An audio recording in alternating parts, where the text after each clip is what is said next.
Bonjour les amis, merci d'être là comme toujours. Donc aujourd'hui, je vais te présenter deux éléments très puissants qui vont t'aider à mettre la main sur un investissement de qualité. Donc un investissement qui te permettra effectivement d'avoir une certaine sécurité, mais également de gagner beaucoup d'argent. Voilà. Donc avant d'aller plus loin, si ce n'est pas déjà fait, je t'invite à cliquer en bas sur le bouton s'abonner, partage également cette vidéo et surtout n'oublie pas de cliquer sur la cloche de notification. Ainsi, tu seras informé aussitôt que je publierai une nouvelle vidéo sur cette chaîne.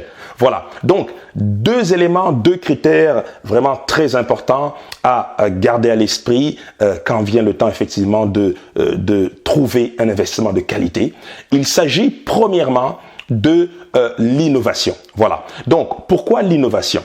Et malheureusement, beaucoup trop souvent, on voit des investisseurs qui veulent à tout prix investir là où il y a déjà plusieurs dizaines de milliers, voire des centaines de milliers d'investisseurs qui ont déjà mis leur argent. Voilà.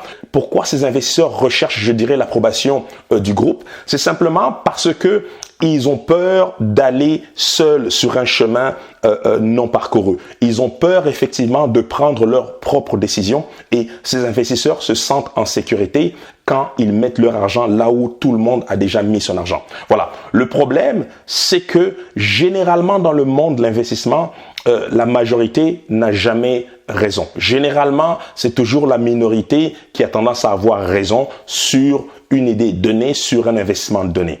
Quand la majorité a raison, généralement, c'est parce qu'il n'y a plus de gros gains à faire. Donc, le fait de chercher la sécurité a un coût. Le fait de chercher la sécurité te coûte quelque chose. Et le prix de cette sécurité, effectivement, c'est un faible rendement ou tout simplement, c'est le fait de perdre un peu d'argent ou d'avoir un rendement qui fait du surplace. Voilà, tout simplement. Donc, ne cherche pas constamment la sécurité quand on parle d'investissement. Il faut plutôt regarder du côté de l'innovation. Je m'explique. Quand je parle d'innovation, je parle simplement voilà, d'une tendance, d'une nouvelle vague, d'un produit, d'un service, de quelque chose qui vient de faire son apparition sur le marché, qui répond clairement effectivement à un problème manifesté par les consommateurs, mais que cette chose vient finalement révolutionner la manière de faire.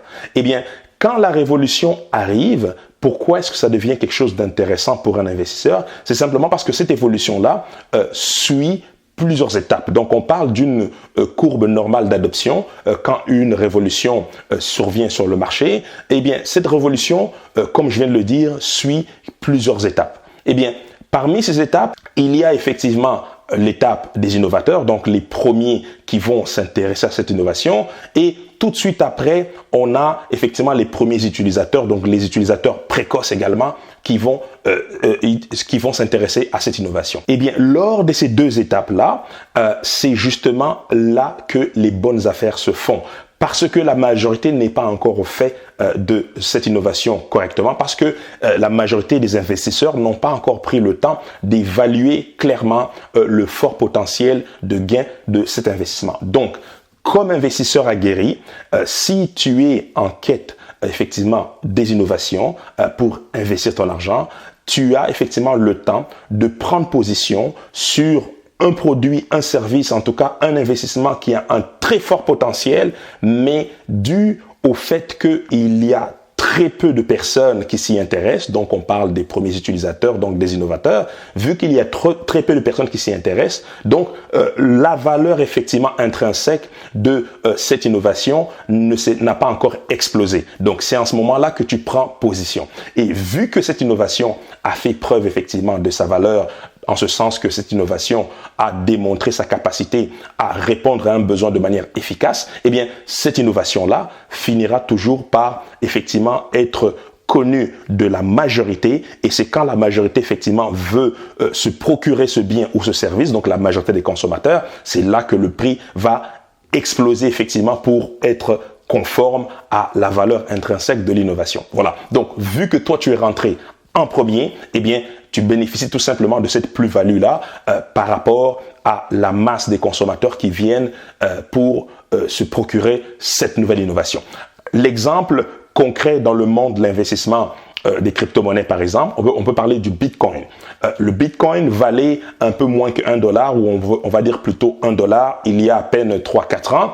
Donc $1 de Bitcoin, très peu de personnes s'y intéressaient, quelques amoureux de l'informatique et quelques passionnés du domaine effectivement de l'échange de valeurs sur les réseaux se sont intéressés au Bitcoin alors que le prix était à plutôt $1.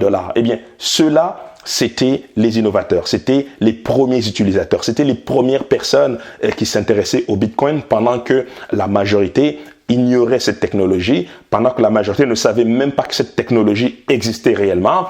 Et pour ceux qui apprenaient effectivement l'existence de cette technologie, ben ceux-là balayaient tout simplement du revers de la main la pertinence de la technologie. Voilà. Et 2-3 années plus tard, le Bitcoin a explosé. On a commencé à en entendre parler un peu partout dans les journaux, à la télé, et c'est là que la masse, effectivement, c'est monsieur, madame, tout le monde qui a désormais voulu se procurer le Bitcoin. Le seul problème, c'est que rendu là, le Bitcoin était déjà à $15 000, voire à un maximum de près de $20 000. Donc, tu vois que en 3-4 ans, le Bitcoin est passé de $1 à $20 000. Ça te donne une idée. Donc, les premiers investisseurs qui ont acheté le Bitcoin ont pu s'en procurer pour presque rien. Et ceux-là qui ont conservé ce Bitcoin pendant quelques mois ont simplement raflé la mise, alors que quand la masse est arrivée, il n'y avait plus vraiment de bonnes affaires à faire à ce niveau-là. Voilà. Donc, voilà un premier exemple concernant le fait de faire la chasse à l'innovation quand on est un investisseur aguerri. Voilà. Donc, deuxième critère, deuxième point important qui te permet de mettre la main sur un investissement assez à fort potentiel, un investissement qui te permettra de gagner beaucoup d'argent. Il s'agit du fait de faire la chasse au monopole. Effectivement, quand on parle de monopole, on parle tout simplement d'une entreprise qui domine ce marché, qui domine tellement ce marché que les concurrents n'ont presque pas de chance de se faire une place, tout simplement, ou du moins quand ces concurrents ont une place, ont une place vraiment minuscule sur le marché. Voilà. Donc, l'avantage effectivement d'investir des fois sur des monopoles, c'est simplement parce que ce monopole-là va gruger effectivement tous les consommateurs qui vont s'intéresser à un produit similaire. Donc, la grosse majorité des consommateurs vont être canalisés vers les produits fabriqués ou les services donnés par ce monopole. Donc, en investissant dans ce type de placement, ben, ton argent est en sécurité et ton argent peut comme ça fructifier tranquillement dans le temps. Et je peux donner un exemple très parlant. Il s'agit de Coca-Cola. Voilà. Donc, la boisson Coca-Cola qu'on trouve un peu partout dans le monde. Il me semble même que Coca-Cola est le deuxième ou le troisième mot le plus connu au monde.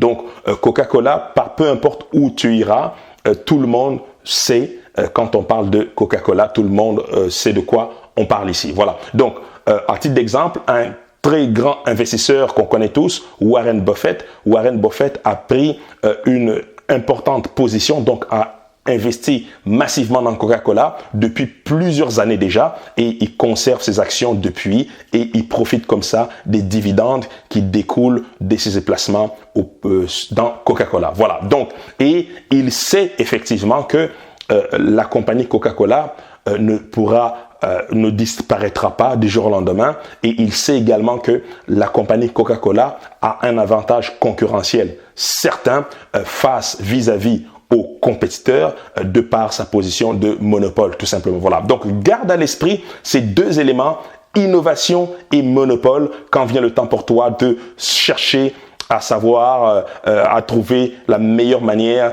d'investir son argent, ou du moins sur quoi investir son argent, tout simplement. Voilà. J'espère que cette vidéo t'a plu. Encore une fois, si tu n'es pas déjà abonné à la chaîne, je t'invite à cliquer en bas sur le bouton s'abonner. Télécharge également mon nouveau livret, les 10 bonnes raisons de devenir investisseur. Voilà. Donc, sur ce, je te dis à très bientôt pour une nouvelle vidéo. Santé, amour, bonheur et prospérité. À très bientôt. Ciao.